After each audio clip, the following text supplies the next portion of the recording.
예, 오늘 보실 말씀은 하박국 3장 15절부터 19절까지 말씀입니다. 제가 읽도록 하겠습니다. 주께서 말을 타시고 바다 곧 큰 물에 파도를 밟으셨나이다. 내가 들었으므로 내 창자가 흔들렸고 그 목소리로 말미암아 내 입술이 떨렸도다. 무리가 우리를 치러 올라오는 환난 날을 내가 기다림으로 썩이는 것이 내 뼈에 들어왔으며 내 몸은 내 처소에 떨리는도다.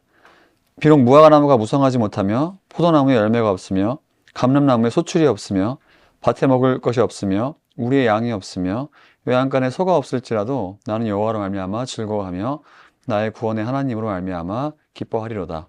주 여호와는 나의 힘이시라. 나의 발을 사슴과 같게 하사 나를 나의 높은 곳으로 다니게 하시리로다. 이 노래는 지휘하는 사람을 위하여 내 수금에 맞추는 것이니라. 오늘 15절은 3장 3절부터 나오는 하박국의 이 기도의 마지막 부분입니다. 그럼 이 기도에서 오늘 본문에 나타나지 않았지만 앞에 어떤 내용들이 나왔을까요? 저희가 오늘 읽지 않았지만 이 3장 앞부분을 살펴보면 이 3장 전체에서 하박국은 구약에서 어떻게 하나님께서 이스라엘을 구원하셨고 악한 나라들과 악들을 심판하셨는지를 스스로에게 이야기합니다. 그리고 오늘 15절은 그 마지막 구절입니다. 즉 하박국이 이 3장 마지막 부분에서 하는 것은 하나님께서 도대체 이스라엘을 어떻게 구원하셨는지, 이스라엘 역사 가운데 어떻게 역사하셨고 또 그 가운데 어떻게 하나님께서 악인들과 악한 나라를 치셨는지를 생각하면서 스스로에게 하나님의 일을 기억하게 하고 있습니다.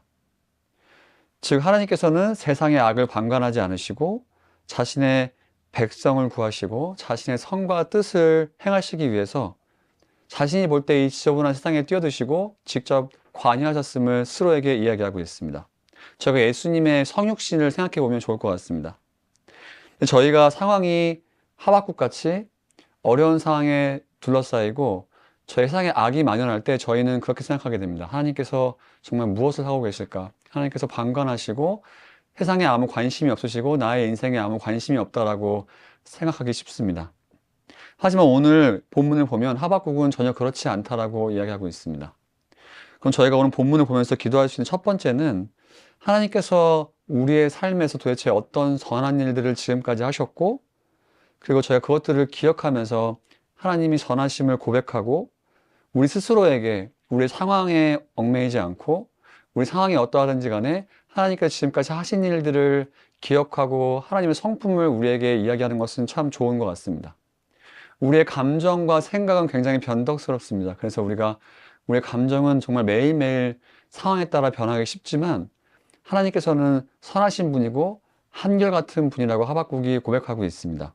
그렇다면 저희가 오늘 아침에 이 본문을 보면서 기도할 첫 번째 제목은 이런 하나님을 신뢰하면서 우리 자신에게 하나님께서 하신 일들을 기억하고 하나님의 성품을 기억하는 것은 참 좋은 것 같습니다. 그런 것을 같이 기도해 봤으면 좋겠습니다. 오늘 16절에 보면 하박국이 내가 들었으므로 라고 고백하고 있습니다. 근데 이 오늘 본문과 3장에는 하박국이 무엇을 들었는지 나타나지가 않아요. 근데 아마 하박국이 내가 들었다라고 하는 것은 2장에 나타난 하나님의 말씀일 겁니다. 저희가 이번 주 내내 보았듯이 2장에 보면 하나님께서 하나님의 뜻을 하박국에게 보여주십니다. 어떤 뜻이냐면 하나님께서 악한 바벨론을 사용하셔서 이스라엘 백성들을 치시지만 동시에 결국 이 악한 바벨론도 하나님께서 치시고 이들의 우상도 심판하실 것이라고 하박국에게 말씀해 주십니다. 이에 대한 하박국의 반응은 오늘 말씀 보니까 두렵고 떨려합니다. 맞죠? 우리가 하나님의 뜻을 알면 하나님이 어떤 분인지 알면 그분에 향해서 경외감을 갖고 두렵고 떨리게 됩니다. 동시에 하박국이 이어서 이야기합니다. 이제 바벨론이 자기를 치러 올라오는 그것들을 듣고 두려워 떤다라고 이야기해요. 나라가 멸망할 것에 대한 염려를 하고 있습니다. 굉장히 모순적입니다. 하나님의 계획을 알고 그것에 대해서 경외감을 갖지만 동시에 바벨론이 치러 올라올 것이라는 것을 또 알면서 굉장히 떨고 걱정하는 모습을 볼 수 있습니다. 그런데 오늘 말씀을 보면 저희가 하박국이 적어도 하나님 앞에 자신의 감정과 생각을 숨기지 않고 마음껏 드러내는 것을 볼 수 있습니다. 그럼 저희가 이것을 보면서 무엇을 기도할 수 있을까요? 저희도 마찬가지죠. 저희도 하나님 앞에 우리가 생각과 감정을 숨길 수 있다고 생각하고 기도하는 과정 가운데 하나님과 대화하는 이 순간에도 우리 자신을 숨기고 싶어 할 때가 있습니다. 근데 오늘 하박국은 전혀 그렇지 않아요.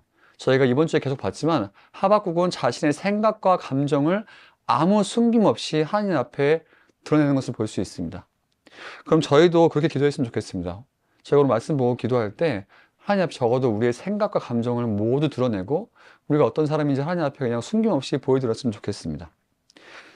이어서 17절에 보면 저희가 잘 아는 구절인 이 하박국이 자기의 신앙을 고백하죠. 그런데 저희가 이 17절을 자세히 살펴보면 하박국의 상황이 점점 안 좋아집니다. 이 포도나무는 포도주를 생산하잖아요. 그래서 이 마실 것이 없는 것을 시작해서 결국 이 소가 없는 것으로 끝나게 되면서 이 밭을 가는 소, 일을 한 소가 없다고 하면서 점점 이 하박국이 상정하는 자기의 상황이 점점 안 좋아지게 됩니다. 근데 이것을 보면서 하박국이 하나 기억하고 있는 것이 있습니다. 즉, 우리 신앙의 여정이 항상 우리 기준에 행복하고 좋은 것은 아니라는 것입니다. 이제 하나님의 뜻을 이해한 하박국은 자기의 생각과 감정에 상관없이 내가 하나님을 따라가는 이 신앙의 여정이 항상 좋고 행복할 수 없음을 알고 있습니다. 그런데 하박국이 이에 대해서 어떻게 반응하는지 한번 보겠습니다.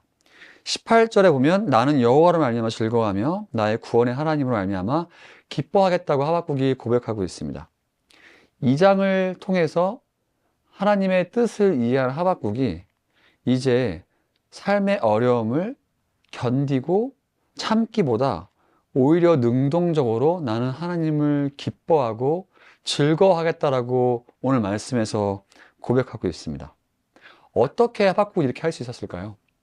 자기가 이해하는 하나님의 뜻이 바벨론이 올라와 자기 나라를 칠 거고 그리고 자기 나라가 어떻게 될지 모르는 이 미래 가운데 어떻게 하박국은 자기의 상황이 계속 좋아지지 않음에도 불구하고 그것을 알매도 불구하고 기뻐할 수 있었을까요? 하박국이 이해한 것은 이거 같습니다.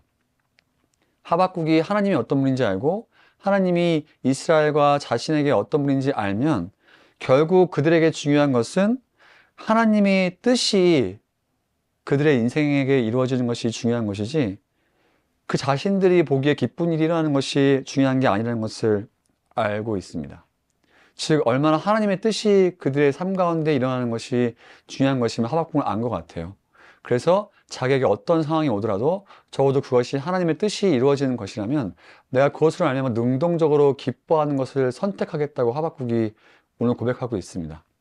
그럼 저희가 본문을 보면 기도할 수 있는 또 세 번째 것은 저희가 적어도 저의 상황이 어렵고 힘들고 무언가 미래가 보이지 않더라도 그 가운데 우리가 하나님의 뜻이 우리 가운데 이루어지게 해달라고 기도할 수 있을 것 같습니다. 그와 동시에 적어도 하나님의 뜻이 이루어지는 것이라면 우리가 능동적으로 기뻐하는 것을 선택할 수 있을 것 같습니다.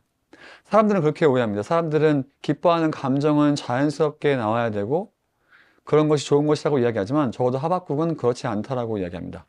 우리 상황이 어떻든지 우리가 하나님이 어떤 분인지 알고 하나님의 뜻을 신뢰한다면 능동적으로 상황에 얽매이지 않고 기뻐할 수 있다라고 이야기합니다. 저희도 기도하면서 적어도 하나님의 뜻이 이루어지길 기도하고 그 가운데 기뻐할 수 있는 그런 마음을 갖게 해달라고 기도할 수 있을 것 같습니다. 마지막 19절은 저희가 또 잘 아는 말씀이죠. 이렇게 고백하고 있습니다. 주 여호와는 나의 힘이시라 나의 발을 사슴과 같게 하사 나를 나의 높은 곳으로 다니게 하시리로다. 사슴이 힘이 없이 어떻게 높은 산과 험한 산을 뛰어다닐 수 있을까요? 결국 하박국이 믿는 것은 무엇입니까? 어려운 상황 가운데 하나님께서 공급하실 힘을 신뢰하고 있습니다. 바벨론의 침략으로 나라가 어렵게 되고 미래가 어떻게 될지 모르는 상황 가운데 하나님께서 자신의 뜻을 이루시고 자신을 신뢰하는 사람들을 지금까지 이스라엘 역사를 통해 하신 것처럼 인도하신다고 한다면 적어도 하나님께서 그 어려운 상황 가운데 자신과 남은 자들을 공급하시고 인도하실 것이라는 확신이 있는 것 같습니다. 그리고 이것은 정말 경험의 영역입니다. 저희가 아무리 말로 설명하고 말씀을 읽어도 이것은 저희가 경험해보지 않으면 정말 알 수 없는 영역입니다. 그렇다고 한다면 저희가 마지막으로 오늘 기도할 내용이 있습니다. 마지막으로 저희가 이런 경험을 정말 해봤으면 좋겠습니다. 하나님, 내가 내 상황이 어렵고 힘들더라도 저도 그 가운데 하나님께서 어떻게 나를 매일매일 공급하시고 먹이시고 인도하시는 것을 하박국의 말씀처럼 경험하고 싶습니다라고 같이 기도했으면 좋겠습니다. 어떻게 살아갈 힘을 주시는지를 우리가 경험해 봤으면 좋겠어요. 삶의 혼돈 속에서 저희가 어떻게 마음을 고요하게 하고 하나님을 신뢰할 수 있을까요? 저희가 하박국을 보면서 알 수 있는 것은 하박국처럼 적어도 하나님께 나아가 우리 솔직한 마음을 아뢰고 그리고 말씀을 통해 하나님이 어떤 분인지를 깨닫고 그 가운데 기쁘게 하나님을 신뢰하고 기뻐하며 매일매일 경험할 수 있다고 하박국이 저희들에게 도전하고 있습니다. 이런 경험하는 여러분 되시길 주님의 이름으로 축원합니다. 같이 기도하시겠습니다. 사랑하는 하나님, 오늘 말씀을 보니 하나님, 하박국이 이 어렵고 두려운 상황 가운데 하나님이 어떤 분인지를 자기에게 스스로 되뇌이고 또 그런 하나님의 성품을 신뢰하고 또 하나님 앞에 모든 것을 가지고 나아가 솔직하게 자기의 마음을 내려놓고 동시에 하나님 또 하나님께서 어떤 분인지 아는 가운데 기뻐하기를 선택하고 하나님의 뜻이 자기의 삶에 이루어지길 원하는 것을 저희가 보았습니다. 그 하나님께서 자기의 상황에 상관없이 매일매일 먹이시고 인도하실 것이라는 확신을 가진 것을 저희가 보았습니다. 하나님, 저희도 이렇게 되기 원합니다. 저희 상황이 비록 힘들고 어렵고 저희가 아무것도 앞이 보이지 않더라도 오늘 하박국의 말씀이 저희 말씀이 되어서 저희도 저희 자신의 문제를 하나님 앞에 내려놓고 하나님이 어떤 분인지 말씀으로 기억하고 저희들에게 되뇌이며 하나님을 신뢰하고 기쁨으로 살아가는 경험을 하기 원합니다. 저희 모두 그런 하나가 될 수 있도록 저희 가운데 주님께서 함께하여 주시옵소서. 감사합니다. 우리 사랑하신 예수님의 이름으로 기도합니다. 아멘.